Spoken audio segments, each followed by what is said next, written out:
बेटा आप सबको फिर से गुड मॉर्निंग। और आज हम लोग बात करेंगे जो चैप्टर हमने कल पढ़ा था, या जो चैप्टर का जिस टॉपिक पे हम कल बात कर रहे थे। तो हम लोग बेटा जो बात कर रहे हैं, जिस चैप्टर पे बात कर रहे हैं, उस चैप्टर का हमारा नाम है वर्ड विचार। ओके, हम लोग वर्ड विचार पे बात कर रहे हैं। अब तक हम लोगों ने इसमें जो देखा, उसमें हम लोगों ने बात किस पे की, थोड़ी बहुत बात भाषा पे कर ली। जो है किसी भी चीज़ को जानने के लिए, मैंने बताया ना, किसी भी भाषा को जानने के लिए उस भाषा का ज्ञान होना आवश्यक। फिर थोड़ा बहुत हमने चर्चा लिपि पर भी की थी। लिपि भी इम्पोर्टेंट है हम लोगों के लिए। इसके बाद जो हम लोगों ने चर्चाएं की, या जो हम लोग चर्चा कर रहे हैं, वो पूरी तरह हमारी चर्चा किस पे डिपेंड है, किस पे बताइए? जो पूरी तरह हमारी चर्चा डिपेंड है वो वर्णों पर डिपेंड है। ओके, अब वर्णों पर कैसे डिपेंड होगी, वर्णों पर कैसे निर्भर होगी? कोई भी पाठ्यचर्या, कोई भी पाठ किसी भी वर्ण पे कैसे निर्भर हो सकता है? जब आप वर्ण की परिभाषा पे बात करें। ओके, इतना क्लियर? परिभाषा के बाद वर्णों के प्रकार पे बात करें।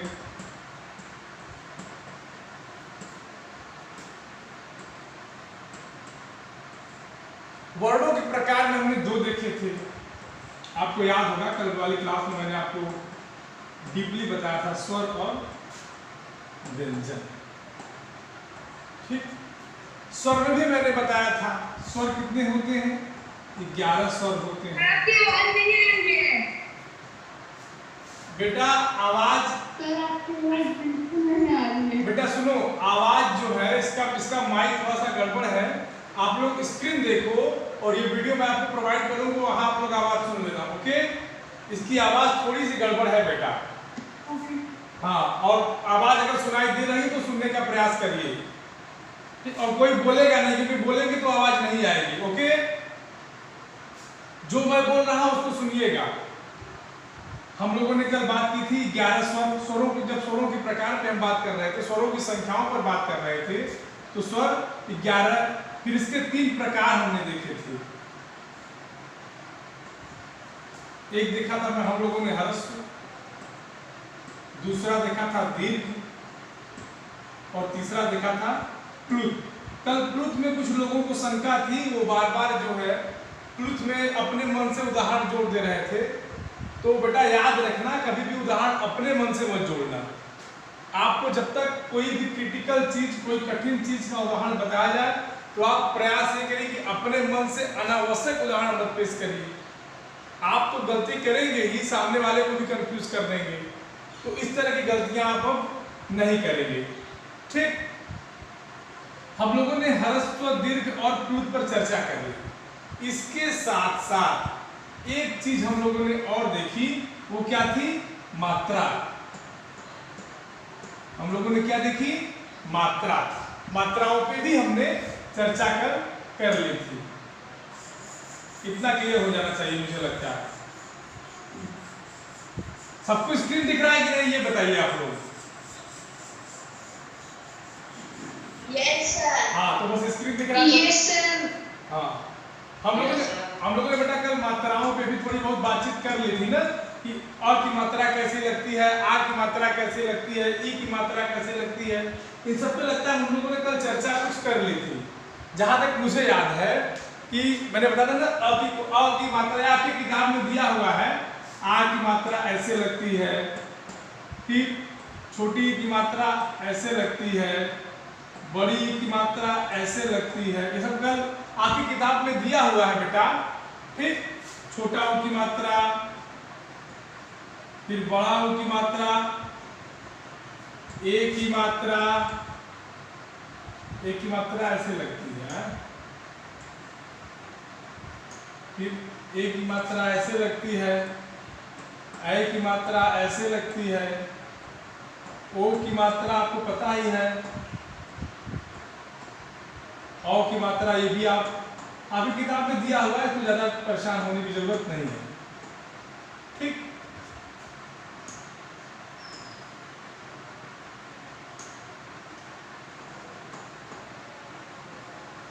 इतना ये मात्राएं आप, यहां तक किसी को कोई दिक्कत कंफ्यूजन नहीं होना चाहिए, क्योंकि इसके बाद जो है आपकी किताब में उदाहरण भी दिए गए हैं, आप उस उदाहरण से वहां से कर सकते हैं।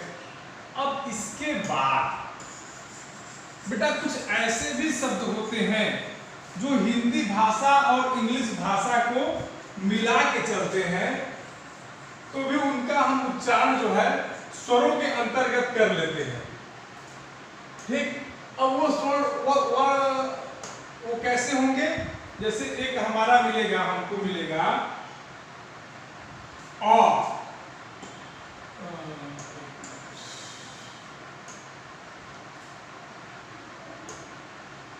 एक हमारा मिलेगा आ के ऊपर चंद्रबिंदु वाला केवल ये वाली साइन रहेगी, इसको अ पढ़ते हैं। आ भी नहीं पढ़ते, ओ भी नहीं पढ़ते, अ पढ़ते। जैसे आप डॉक्टर लिखते ना, डॉक्टर, ये हिंदी में डॉक्टर, तो इनको भी स्वर मान लिया जाता है। ठीक, हॉस्पिटल आप लिखते हो ना, हॉस्पिटल, हॉस्पिटल जहां लिखा रहता है, ध्यान देना इसी तरह से लिखा रहता है। ठीक, यहां तक किसी को कोई प्रॉब्लम नहीं होनी चाहिए और न होगी भी। अब इसके बाद कल आप लोगों का जो प्रश्न था, आप लोग यार व्हाट्सएप पे बड़ा बेतुका प्रश्न पूछते हो, जिस चीज को मैं पढ़ाया रहूं उससे प्रश्न पूछा करो। आप लोग बाहर टॉपिक से बाहर जाके प्रश्न पूछोगे तो किसी को समझ में नहीं आएगा। मैं ये बार बार आपसे कहता हूं कि जो भी मैं पढ़ाऊं उसी पे चर्चा करो, उसी पे डिस्कशन करो, तो आपको वो चीजें जल्दी से समझ में आएंगी। एक बार मैं बताता हूं कि आप घर से पढ़िए रहिए, मैं पढ़ाऊंगा, व्हाट्सएप वाली क्लास में रिवाइज करा दूंगा, एकदम यार माइंड में आपके बैठ जाएगा। लेकिन आप लोग आगे बढ़ने लगते हो, ये बेटा अब मत करना आज से, आज की वाली क्लास में। अब देखो बेटा, हमको पढ़ना है अयोगवाह।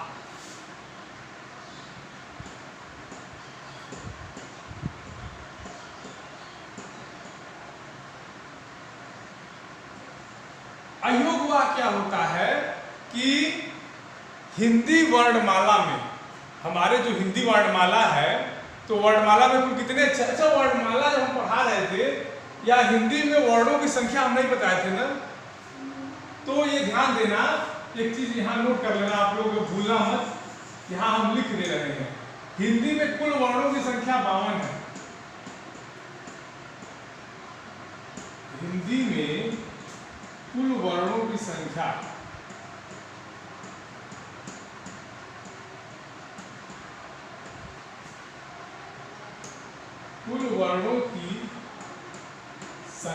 बेटा कितनी है? 52, 52। ठीक, यहां से आप लोग कंफ्यूज मत होइएगा। और अब हम इसके बाद पढ़ेंगे अयोगवाह।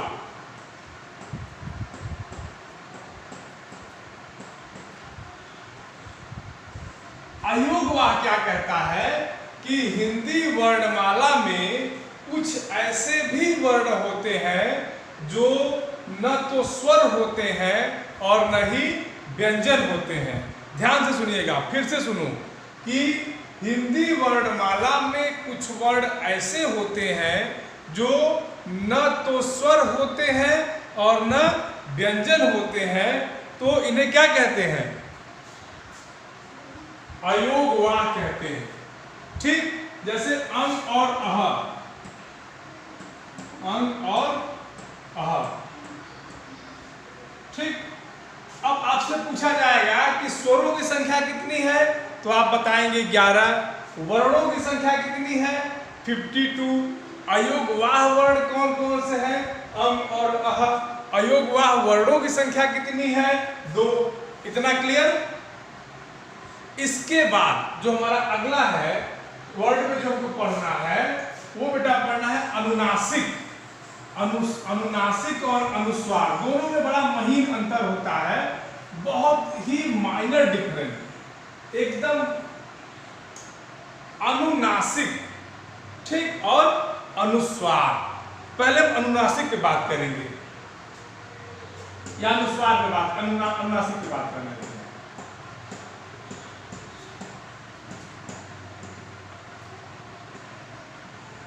देखो अगर अनुनासिक को ध्यान से देखो तो इसमें एक शब्द आया है नासिक। नासिका माने होता है नाक। इसमें जो एक शब्द आया है अगर इसको तोड़ोगे तो एक शब्द आया है नासिक। नासिका माने होता है नाक। तो अनुनासिक क्या होता है कि ऐसे वर्ण जिनके उच्चारण में मुंह और नाक दोनों का प्रयोग किया, अरे सॉरी, ऐसे शब्द जिनके उच्चारण में मुंह और नाक दोनों का प्रयोग किया जाए। ठीक, ऐसा कोई शब्द हो जिसको आप उच्चारित करते समय या बोलते समय या प्रोनाउंसिएट करते समय मुंह और नाक, मुख और नासिका दोनों का प्रयोग हो, उसे अनुनासिक वर्ण कहते हैं। लिख दीजिए कि ऐसे जिनका उच्चारण, यहां से लिखिए कि जिनका उच्चारण मुख और नासिका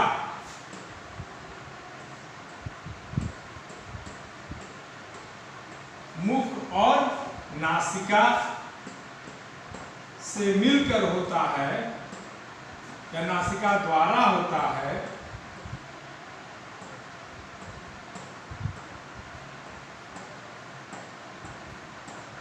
ठीक।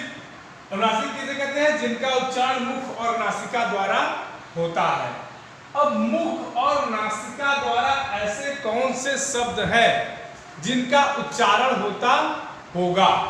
तो अगर उदाहरण पे हम ध्यान दें तो हमारा एक शब्द बेटा आएगा चांद। चांद देखो ऐसे ही लिखा जाता है ना। उसके बाद गांव, एक जो अगला हमारा शब्द बनेगा गांव, विलेज जिसे आप लोग कहते हैं, गांव।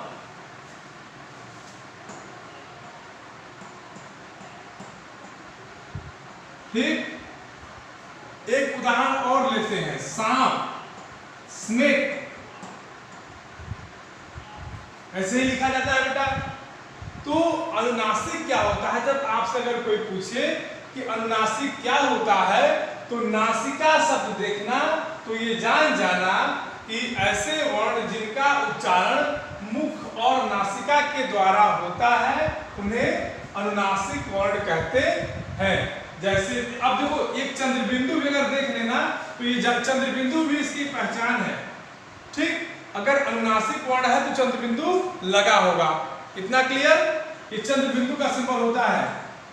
ठीक बेटा, चलिए अब हम आगे बढ़ते हैं, अनुस्वार की बात करते हैं। ठीक, अनुस्वार जब हम बात करते हैं, अनुस्वार क्या कहता है?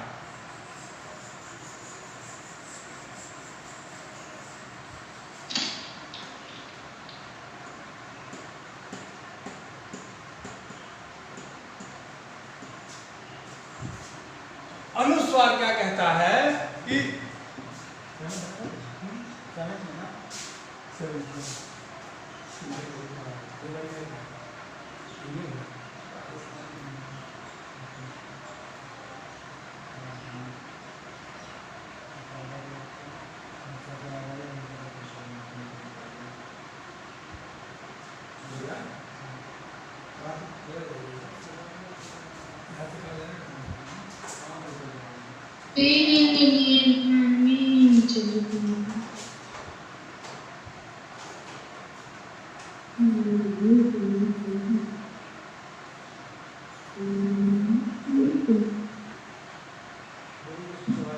बेटा आवाज आ रही है? क्लियर आवाज है आपको? हाँ सर है। चलो बेटा चलो, अब हम लोग बात कर रहे थे अनुस्वार पे। ओके,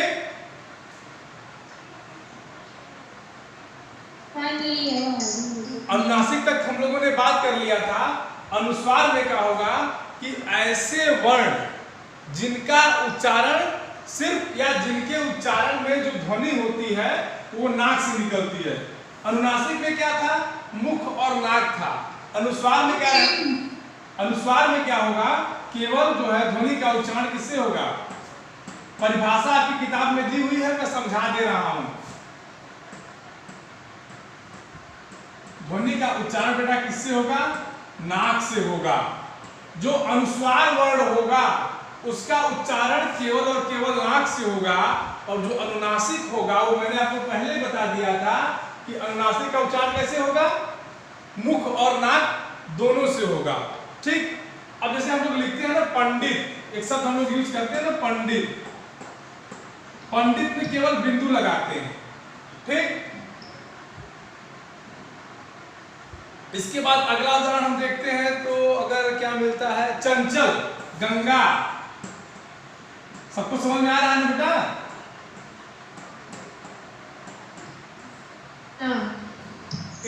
इतने में किसी कोई डाउट नहीं ना है? इसके बाद बेटा हम आएंगे विसर्ग पे। एक एक चीज हम कवर करते चल रहे हैं, जिसको जहां भी प्रॉब्लम होगी पहले बेटा वो ध्यान से सुनेगा और उसके बाद वो क्रॉस क्वेश्चन करेगा। अगला हम देखते हैं विसर्ग। आप लोग देखे होंगे संस्कृत में विसर्ग का बहुत प्रयोग होता है। आप जब संस्कृत पढ़ते होंगे तो वहां आप पाएंगे कि संस्कृत का बहुत प्रयोग होता है विसर्ग में। विसर्ग का साइन ऐसे होता है। ठीक। और इसका उच्चारण जो होता है बेटा वो मूलतः ह के रूप में होता है। ठीक। उच्चारण इसका जो है बेटा मूलतः ह के रूप में होता है। जैसे हम लोग मान लीजिए लिखते हैं अतः, अतः। ठीक। और प्रातः। इतना क्लियर विसर्ग में? तो विसर्ग क्या कहता है कि इनका उच्चारण कैसे होता है? ह के आकार में होता है या ह की तरह होता है। यहां तक किसी कोई दिक्कत, किसी कोई परेशानी? No sir. अब देखो। No sir. अच्छा, वेरी गुड। अब एक चीज और देखो, कभी कभी प्रश्न पूछता है कि अनुस्वार और अनुनासिक में अंतर बताइए। प्रश्न पूछता है कि अनुस्वार और अनुनासिक में अंतर बताइए। अनुस्वार और अनुनासिक में अंतर। ठीक। कहता कि इसमें अंतर बताइए। तो मैंने आपको बहुत पहले बता दिया था कि अनुनासिक जो है वो मुंह और नाक दोनों से बोला जाएगा। ठीक। बोलिए। मुंह और नाक ओके सर। दोनों से बोला जाएगा। हाँ, मुंह, और ये केवल और केवल नाक से बोला जाएगा। यहां तक किसी कोई प्रॉब्लम? सर गांधी किस में आएगा? क्या बेटा? गांधी, गांधी यही ना?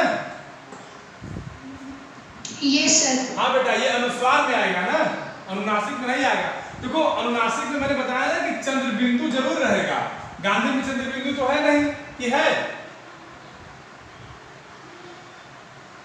सर कहीं कहीं पे अनुस्वार अनुनासिक लिखते हैं सर। नहीं, अगर चंद्र बिंदु रहेगा तो अनुनासिक रहेगा, और केवल बिंदी रहेगी तो अनुस्वार रहेगा। अब क्लियर? Okay sir. अच्छा, अब देखो हम लोगों ने स्वर कंप्लीट कर लिया। हम लोगों ने स्वर की परिभाषा पढ़ ली, स्वर पढ़ लिया, स्वर के प्रकार पढ़ लिया, हिंदी वर्णमाला में वर्णों की संख्या पढ़ ली। अब हम जो पढ़ेंगे वो पढ़ेंगे व्यंजन। हम लोगों ने वर्ण के मैंने जो वर्ण बेटा, वर्ण के दो पार्ट मैंने बताए थे, एक स्वर और दूसरा व्यंजन, ये बताया था ना?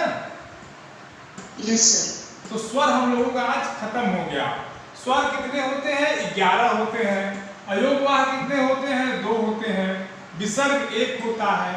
ठीक। इतना क्लियर? हर्ष स्वर, दीर्घ स्वर और प्लुत स्वर, ये सब स्वर जो बेटा हम लोगों ने आज खत्म कर लिया। अब हम नए टॉपिक की शुरुआत करेंगे और उस टॉपिक का नाम है व्यंजन। व्यंजन माने बेटा भोजन भी होता है, पता है कि नहीं आप लोगों को? आप लोग नॉर्मल भाषा में यूज करते होंगे ना कि क्या व्यंजन बना है, जरा देखें तो। कहते हैं कि नहीं कहते हैं? No sir. Yes sir. No sir, व्यंजन नहीं खाते हैं आप लोग? सर मेरे मतलब खाना होता है। क्या? सर व्यंजन मतलब खाना होता है। व्यंजन माने खाना नहीं होता, व्यंजन माने भोजन होता है। ठीक, वही सर जो हम लोग खाते हैं। अरे खाते हैं तो खाने में तो बहुत कुछ खाते हैं, पिज्जा भी खाते हो, पिज्जा व्यंजन है। हाँ, टोस्ट खाते हो, टोस्ट व्यंजन है। व्यंजन माने पकवान। ठीक, चलो अब व्यंजन पे ध्यान दो और पिज्जा ब्रेड पर ध्यान मत दो, नहीं तो फिर सवेरे सवेरे मुंह में पानी आएगा तुम लोगों के। हाँ? चलो व्यंजन पे हम लोग बात करेंगे।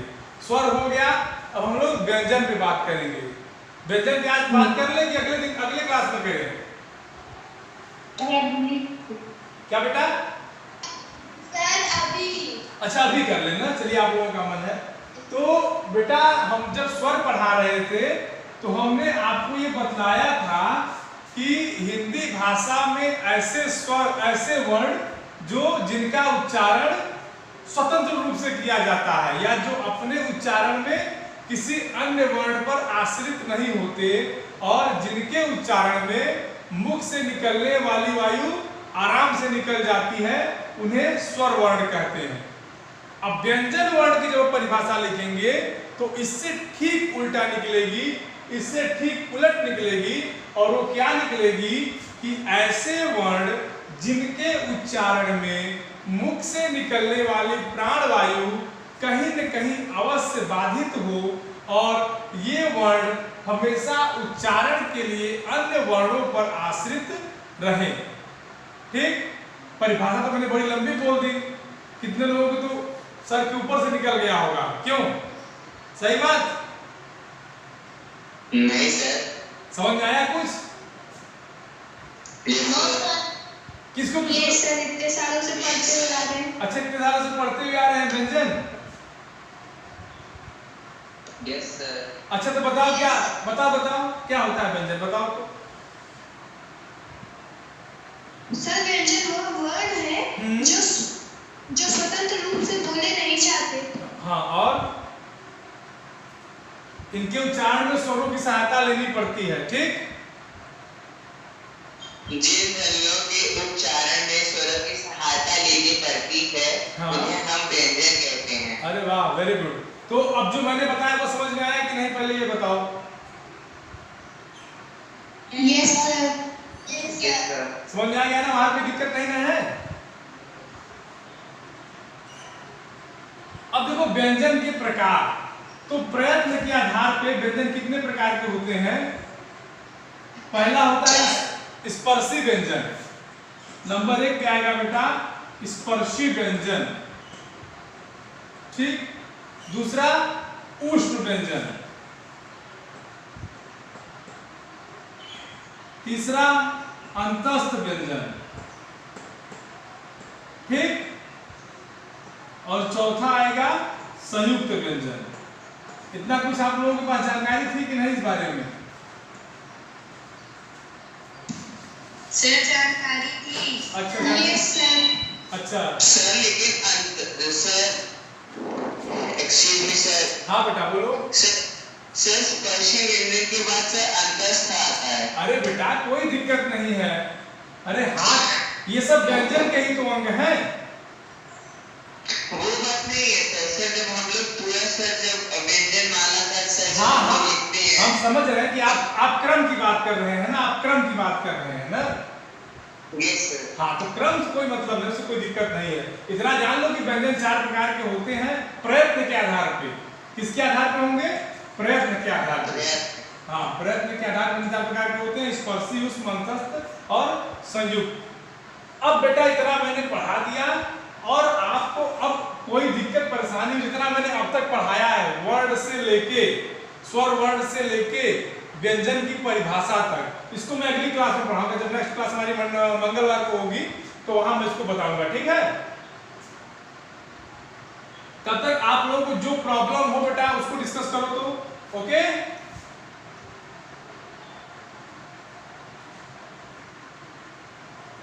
Yes sir.